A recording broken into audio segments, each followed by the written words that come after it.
ఇక గీ సంవత్సరం పోతుందిలా రేపటితోని కొత్త సంవత్సరం షురు అవుతది. ఇక అందరూ కొత్త సంవత్సరం వస్తుంది, ఇక ఇప్పటికైనా మంచిగా ఉంటది గీ సంవత్సరం అంతా అని ఆలోచించేటోళ్ళు మస్తు మందే ఉంటారు. కానీ ఒకసారి వెనకకెళ్ళి చూస్తే ఎంత బాధాకరమైన ముచ్చట్లున్నాయో తెలుసు కదా మీ అందరికి. ఇక గీ సంవత్సరం కొంతమందికి మంచి అయ్యే ఉండొచ్చు, కానీ మంచి కన్నా చెడైన వాళ్ళు మస్తు మంది ఉన్నారు. రోడ్డు ప్రమాదాలు, హత్యలు, ఆత్మహత్యలు అబ్బబ్బా చెప్పుకుంటూ పోతే బానే ఉన్నాయి. అక్రమ సంబంధాలు పెట్టుకొని భార్యలను భర్తలు, భర్తలను భార్యలు చంపుకుండేటి, పిల్లలను అనాథలు చేసే పోయే భార్యలు భర్తలు అగో ఇలాంటివి బాగానే ఉన్నాయి. ఇక కొంతమంది రోడ్డు ప్రమాదంలో చచ్చిపోయిన వాళ్ళ అమ్మ అయ్యాల బాధ అయితే నిజంగా తీర్చలేదు అనేది చెప్పుకోవాలి. వాళ్ళ బాధ మనం తీర్చలేమని ఇక కొత్త సంవత్సరాలు అయినా వాళ్ళు మంచిగా ఉండేటట్టు చూడాలి. ఏ సంవత్సరం అయినా మనల్ని మార్చదుల్లా, మనమే సంవత్సరాన్ని బట్టి మార్చుకోవాలి. రోజును బట్టి మనమే ఒక సంవత్సరాన్ని కొత్త సంవత్సరం తెచ్చేలాగా ఉండాలని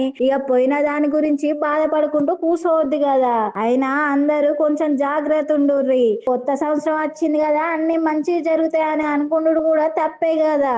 మీరందరూ జాగ్రత్త ఉండి నడుచుకుంటానే ఏదైనా.